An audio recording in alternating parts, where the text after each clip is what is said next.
Mitos atau fakta? Mitos atau fakta? Selamat datang di Mitos atau Fakta. Silakan komen. Komen. Sekarang masuk ke video. Kitab Syarhus Sunnah. Tentu saja kemungkinan tidak asing di telinga kita, terlebih bagi para orang-orang yang pernah mendengarnya. Disebutkan menurut informasi yang beredar bahwa Syarhus Sunnah adalah sebuah kitab klasik yang membahas akidah Ahlus Sunnah. Kitab ini ditulis oleh Abu Muhammad Al-Hasan bin Ali bin Khalaf Al-Barbahari, seorang tokoh mazhab Hanbali yang hidup di Irak. Syarhus Sunnah memuat 170 pembahasan yang menjelaskan prinsip keyakinan umat Islam. Pembahasan di dalamnya mengacu pada Al-Quran, Sunnah Nabi Muhammad, pandangan para sahabat, dan penjelasan para ulama. Kitab ini terkenal karena kalimat yang tertera pada bagian awalnya, yaitu Islam adalah Sunnah dan Sunnah adalah Islam. Kitab ini juga menjadi salah satu sumber penting dalam mempelajari akidah dan manhaj Ahlus Sunnah. Kemudian menurut informasi yang beredar bahwa penulis kitab ini adalah Abu Muhammad Al-Hasan bin Ali bin Khalaf Al-Barbahari. Beliau dilahirkan di Baghdad, Irak, namun tidak ada catatan pasti mengenai tahun kelahirannya dan masa kecilnya. Al-Barbahari dikenal luas karena berguru kepada murid-murid utama Imam Ahmad bin Hanbal, salah satunya adalah Al-Mawarzi. Ia menjadi seorang ulama yang disegani pada masanya dan memiliki murid yang juga terkenal, yaitu Ibnu Battah. Meskipun dikabarkan bahwa Al-Barbahari memiliki banyak karya tulis, kitab yang berhasil bertahan dan dikenal hingga kini hanyalah Syarhus Sunnah. Kemudian menurut informasi yang beredar bahwa Al-Barbahari wafat pada bulan Rajab tahun 329 Hijriah dalam usia 77 atau 97 tahun. Beliau meninggal dalam persembunyian karena adanya tekanan dan tuduhan dari pihak-pihak yang tidak menyukai pandangannya. Syarhus Sunnah kemudian masuk dalam catatan penting sejarah keilmuan mazhab Hanbali seperti dalam kitab Tabakat Al-Hanabilah yang ditulis oleh Ibnu Abu Ya'la. Kemudian menurut informasi yang beredar bahwa kitab Syarhus Sunnah disusun di Baghdad, pusat keilmuan dan peradaban Islam pada masa itu. Saat ini naskah manuskrip kitab ini tersimpan di perpustakaan Al-Maktabah As-Sahiriyah di Damaskus. Naskah tersebut ditulis tangan oleh Abul Qasim Ubaidillah bin Hamzah yang wafat pada tahun 550 Hijriah. Kitab ini kemudian dirujuk oleh banyak ulama besar seperti Ibnu Taimiyah, As-Sahabi, Ibnu Muflih, As-Safadi, dan Ibnu Hajar. Kemudian menurut informasi yang beredar bahwa kitab Syarhus Sunnah ditulis untuk menjaga kemurnian ajaran Islam dan mengarahkan umat agar tetap berada pada manhaj Ahlus Sunnah.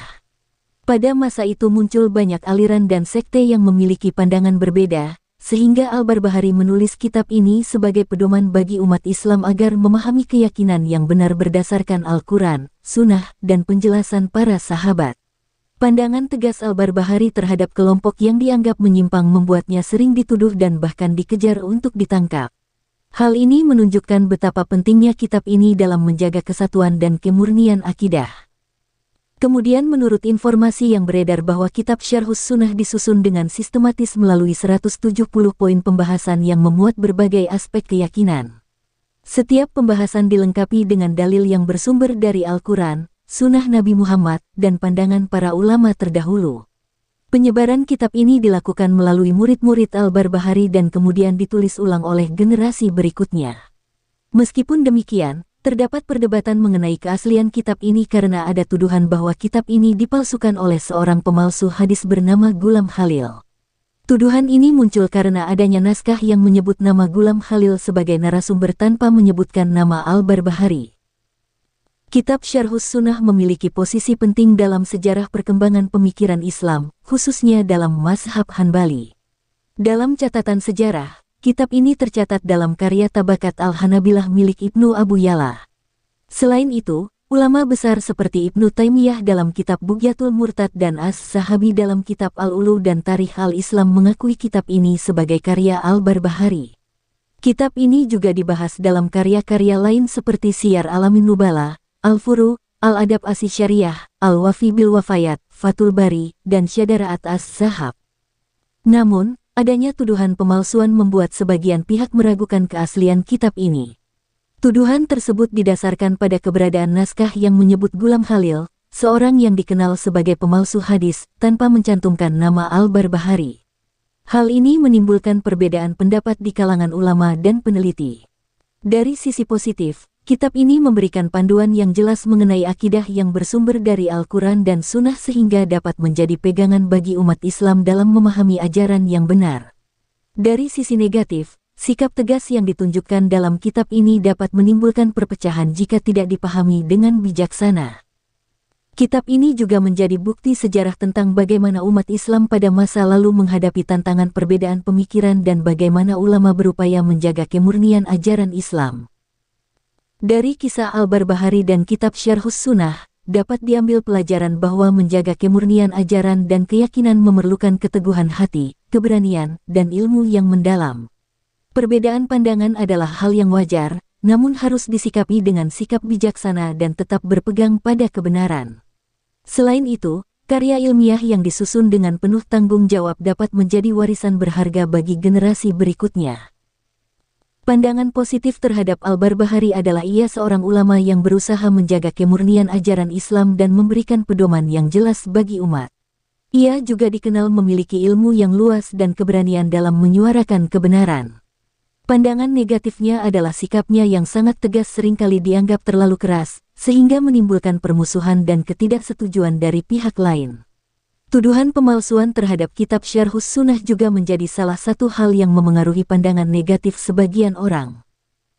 Al-Barbahari adalah tokoh yang memiliki pengaruh besar dalam sejarah pemikiran Islam. Kelebihannya terletak pada ketegasan dan komitmennya dalam menjaga ajaran yang diyakininya benar.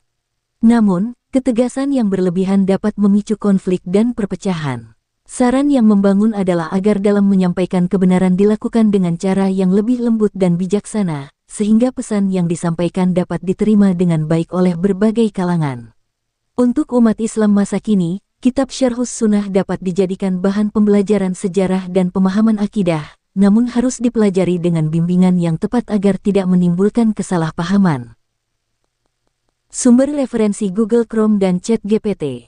Gimana menurut Anda semua? Apakah itu mitos atau fakta? Jika mitos, silakan tulis di kolom komentar.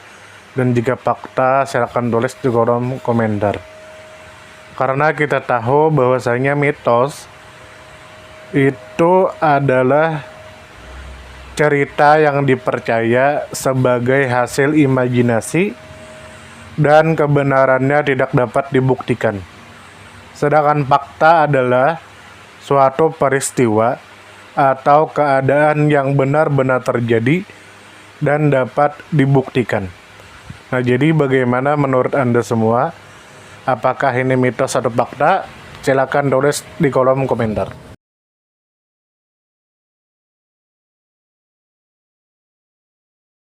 Tidur, tidur, tidur, tidur. Ayo kita tidur.